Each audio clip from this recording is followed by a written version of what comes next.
Citizenship Amendment Act বলবৎ হোৱাৰ পাছতে আন্দোলনমুখৰ হৈ পৰিছিল ৰাজ্য আৰু এতিয়া একাংশ আন্দোলনকাৰীক প্ৰশ্ন উত্থাপন মুখ্যমন্ত্ৰী ডক্টৰ হিমন্ত বিশ্ব শৰ্মাৰ পুনৰ আন্দোলনকাৰীক প্ৰত্যাহ্বান জনাইছে মুখ্যমন্ত্ৰী ডক্টৰ হিমন্ত বিশ্ব শৰ্মাই যে এতিয়া আন্দোলনকাৰীসকলে উত্তৰ দিব লাগিব 45 দিনৰ ভিতৰতে তেওঁলোকে উত্তৰ দিব লাগিব বুলি উল্লেখ কৰিছে মুখ্যমন্ত্ৰী ডক্টৰ হিমন্ত বিশ্ব শৰ্মা কা সন্দৰ্ভত পুনৰ বিস্ফোৰক মন্তব্য মুখ্যমন্ত্ৰী ডক্টৰ হিমন্ত বিশ্ব শৰ্মাৰ এই মুহূৰ্তৰ সবিশেষ তথ্য জনাবলৈ চেষ্টা কৰি 45 দিনৰ ভিতৰত অসমৰ ৰাইজক উত্তৰ দিব লাগিব উত্তৰ দিবৰ বাবে সাজু হক আন্দোলনকাৰীয়ে অসমত কিমানে আবেদন কৰিলে স্পষ্টকৈ উলাই পৰিব আৰু নাগৰিকত্বৰ বাবে অসমত কিমানে আবেদন কৰিলে হেয়া স্পষ্টকৈ উলাই পৰিব বুলি উল্লেখ কৰিছে মুখ্যমন্ত্ৰীয়ে 45 দিনৰ পিছত অসমৰ ৰাইজে সকলো গম পাব বুলি উল্লেখ কৰিছে মুখ্যমন্ত্ৰীয়ে ইতিমধ্যে 20 লাখ 1 কোটিৰ হিচাপবোৰ কৰ পৰা পাইছিলে এয়া প্ৰশ্ন উত্থাপন কৰিছে এতিয়া আন্দোলনকাৰীক যেটো একাংশ দল সংগঠনে আন্দোলন কৰিছিলে আৰু সেই সকলক এতিয়া প্ৰশ্ন কা আমি নামানো কা আমি নুবুজু বুলি উল্লেখ কৰিছে মুখ্যমন্ত্ৰীয়ে Citizenship Amendment Act বুজি নোপোৱাৰ বাবে অপব্যাখ্যা কৰিছিল বুলি উল্লেখ কৰা হৈছে লগতে 5 শহীদৰ মৃত্যুৰ কাৰণ প্ৰকৃততে কি এতিয়া বিচাৰ হ'ব বুলি উল্লেখ কৰিছে মুখ্যমন্ত্ৰীয়ে বাংলাদেশত 1 কোটি হিন্দু কমি যোৱা বুলি কোৱা হৈছিল আন্দোলনকাৰীয়ে কয় যে বাংলাদেশত 1 কোটি হিন্দু কমি গৈছে কিন্তু 3 কোটি মুছলমান বাঢ়ি যোৱাৰ কথা কিয় নকলে আন্দোলনকাৰীয়ে হেয়া প্ৰশ্ন এবাৰ মুখ্যমন্ত্ৰী বাংলাদেশী অসমলৈ আহি এতিয়া অসমত নাথাকে বুলি উল্লেখ কৰিছে মুখ্যমন্ত্ৰীয়ে কিমান মানুহে আবেদন কৰে সকলো স্পষ্ট হৈ যাব কিমান মানুহ আবেদন কৰিব নাগৰিকত্বৰ বাবে হেয়া সময়ত স্পষ্ট হৈ পৰিব আবেদন শেষ হোৱাৰ পিছতে মই নিজে উচ্চ ন্যায়ালয়ত গোচৰ তৰিম আন্দোলনকাৰীৰ বিৰুদ্ধে বুলি উল্লেখ কৰিছে মুখ্যমন্ত্ৰীয়ে আমি জনাই আছো এই মুহূৰ্তত এটা বিশেষ খবৰ কিয়নো Citizenship Amendment Act বলবৎ হোৱাৰ পাছতে যেন এক আন্দোলন মুখৰ হৈ পৰিছিল সমগ্ৰ ৰাজ্য আৰু সেই সকল আন্দোলনকাৰীক পুনৰ প্ৰত্যাহ্বান জনাইছে মুখ্যমন্ত্ৰী গৰাকীয়ে 45 দিনৰ ভিতৰত অসমৰ ৰাইজক উত্তৰ দিব লাগিব আন্দোলনকাৰী আৰু উত্তৰ দিবৰ বাবে সাজু হৈ থাকক 45 দিনৰ ভিতৰত তেওঁলোকে উত্তৰ দিবৰ বাবে সাজু হৈ থাকক অসমত কিমানে আবেদন কৰিলে হেয়া স্পষ্টকৈ উলাই পৰিব 45 দিনৰ পিছত অসমৰ ৰাইজে সকলো গম পাই যাব 20 লাখ 1 কোটিৰ হিচাপবোৰ কৰ পৰা পাইছিলে বুলি প্ৰশ্ন মুখ্যমন্ত্ৰী ইতিমধ্যে Citizenship Amendment Act আমি নামানো Citizenship Amendment Act আমি নুবুজু Citizenship Amendment Act বুজি নোপোৱাৰ বাবে অপব্যাখ্যা কৰিছিলে যি সকলে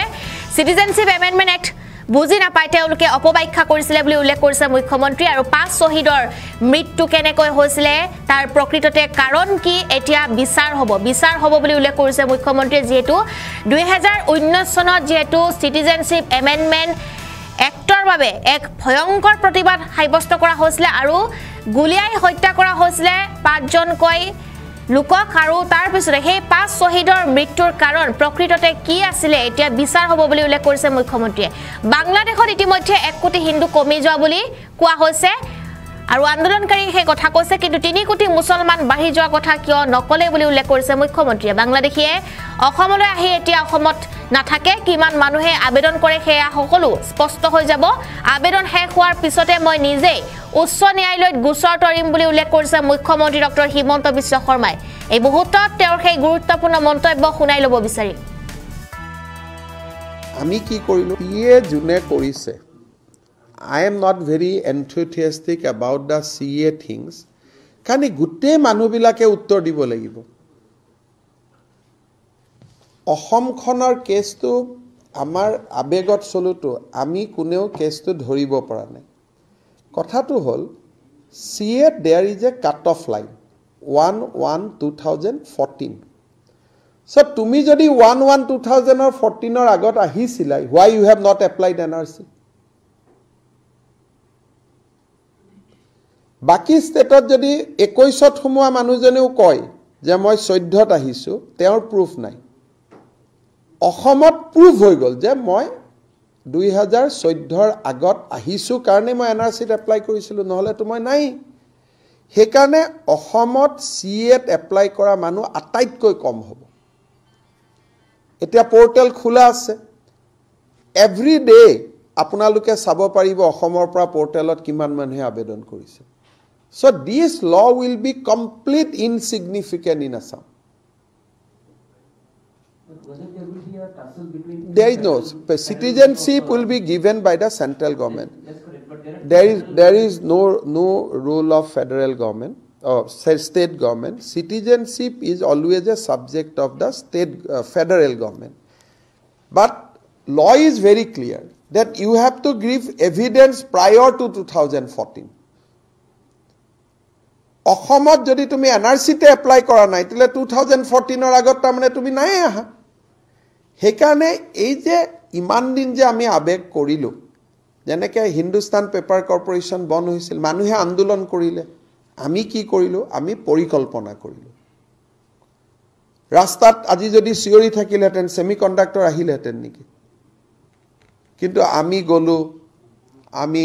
ট্ৰিবুনেলত গলো কলিকতা জুজি বাগি মাটিটো কিনিলো আনিলো কৰিলো আজিতো now we have a bigger things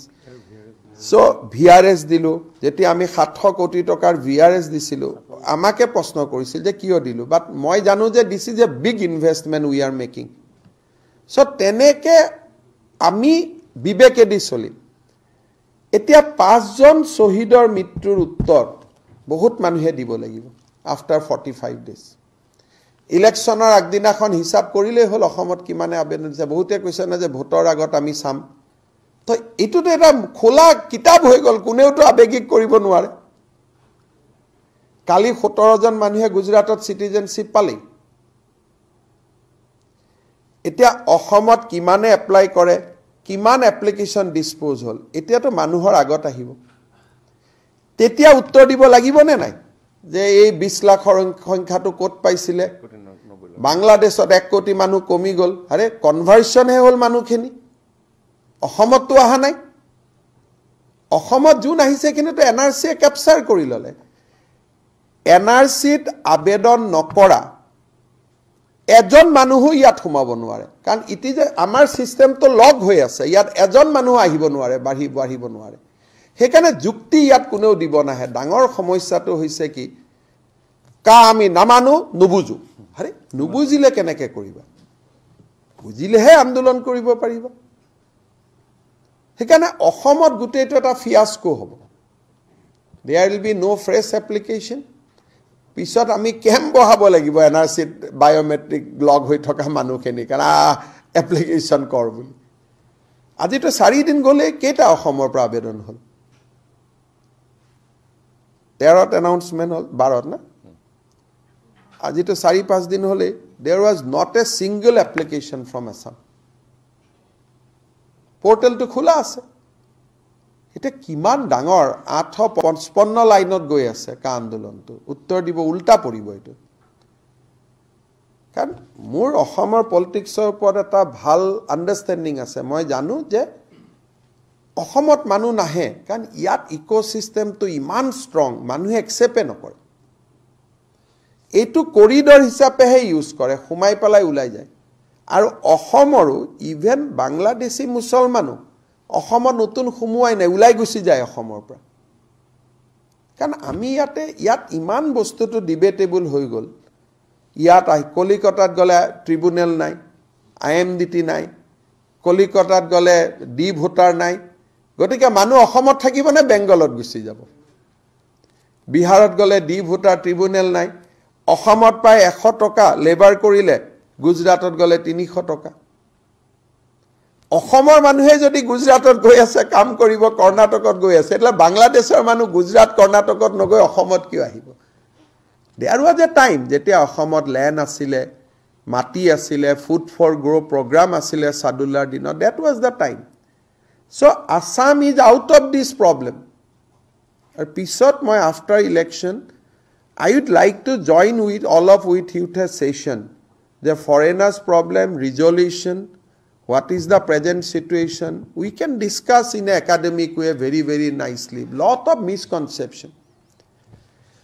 Bangladeshor census ot 1 কোটি মানুহ নোহোৱা হল হিন্দু হে নোহোৱা হল মুছলমান 3 কোটি বাঢ়ি যোৱা নাই জানো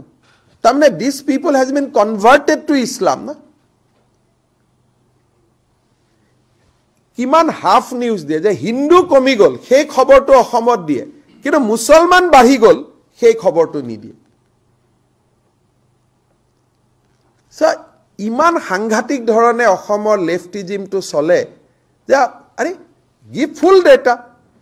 যে 1971 to 2003 Bangladesh has lost 1.5 crore Hindu population. But সেইটো census datate another data ata ase je how much Muslim population has rise. Ar amar to complain eitwe je minorities were converted. Hetu karne CA hol. Hekane ei je adha data diye. That is the biggest problem. Etia to moi এই application প্ৰক্ৰিয়া হোৱাৰ পিছতেই উল্টাই মই হাইকোৰ্টত cash কৰাম যে কাৰ শহীদ কেইজনক কিয় মৰুৱালে বুলি কাৰণ 1 কোটিটো নোলাই 20 লাখটো নোলাই গতিকে এটা জবাব এইবাৰ প্ৰথমবাৰ মোৰ খুব ভাল লাগিলে যে টেকনলজি নহলে জবাবটো নাপালোহেঁতেন টেকনলজি যে হৈ গল পোৰ্টেল বেজ হৈ গল এইবাৰ নামানো নুবুজুৱে এইবাৰ প্ৰথমবাৰৰ কাৰণে উত্তৰ দিব লাগিব বুজিব লাগিব কাৰণ এটো কোনো লুকাব নোৱাৰে অসমত আবেদন 20000 30000 বেংগলত 10000 এটো পাৰ্লিমেন্টৰ ডাটা যাব ইট ক্যানট বি হাইড হেকাৰণে মই অসমৰ মানুহক বিনম্ৰতাৰে কওঁ জাস্ট ডেটাটো উলিয়াবৰ কাৰণে অপেক্ষা কৰক ইনি ইবিলাক কৈ থাকি কি লাভ আছে ককচোন মইতো সাংবাদিকসকলকো দেখিছো সেমি কণ্ডাক্টৰৰ প্ৰশ্ন নকৰে কাৰ প্ৰশ্ন কৰে মোদীৰ প্ৰশ্ন নকৰে গৌৰৱ গগৈ প্ৰশ্ন কৰে এটো কি ৰিলেভেন্ট আছে নেকি ককচোন মইতো মানে আই থিংক আমাৰ কবাত নহয় কবাত কিবা এটা সুইচত গণ্ডগোল আছে গুটে ভাৰতখন মোদীময় হৈ আছে ইয়াতে প্ৰশ্ন কৰে গৌৰৱ গগৈৰ পৰা মোদী আৰু গৌৰৱ গগৈ কম্পেৰিজন হয় নেকি আৰু জোৰহাট আৰু শিৱসাগৰ সাংস্কৃতিক ৰাজধানী দেশৰ দুনিয়াৰ কাম হৈ আছে জোৰহাট শিৱসাগৰ কোনে কৰিছে এখন চৰকাৰে কৰিছে মোদীয়ে কৰিছে মোদীৰ মিটিং দেখিছে তাৰ পিছত আপোনালোকে খুদে এটো গণ্ডগোল হ'ব নেকি হাৰি কালি সেমি কণ্ডাক্টৰ হৈ গল সেমি কণ্ডাক্টৰ নু কি কোনেও খুদিব নুখোজে খুদিব খোজে কা আৰে এতিয়া আপোনালোকৰ নিউজ হ'ব লাগে কি 4 দিন পাৰ হৈ গল আবেদনৰ সংখ্যা 10 আবেদনৰ সংখ্যা 12 কাৰণ আমিও তো জবাব দিব লাগিব না আমাৰ পেপাৰ টিভি বিলাকতে আমি 1 কোটি আহিব বুলি লিখি থোৱা নাই জানো কবাত তো আমাৰো তো জবাব দিহি আছে সেইকাৰণে অসমৰ মানুহে বহুত আজিকালি বুজি পায় যিদিনাখন কোনোবাই 13 জনক লৈ আন্দোলন কৰিছে সিদিনাখন মই সেইখন জিলাতে হাজাৰ হাজাৰ মানুহক লৈ বিকাশ যাত্ৰা কৰিছো বিজেপিৰ মানুহ নহয় এবিলাক ভোটৰ নহয় কিন্তু বিকাশ আৰু এজিটেশনৰ কম্পেৰিজনটো সব এজিটেশনত আহিছে 14 জন লিডাৰ সাৰ্কিট হাউসৰ পাই নুলালে সৰকাৰি ঘৰতে বহি থাকিলে আৰু বিকাশ যাত্ৰাত আহিলে 30 20 50000 তাৰমানে অসমৰ মানুহে এতিয়া বিকাশ বিচাৰে অসমৰ মানুহে আন্দোলন নিবিচাৰে এইবাৰ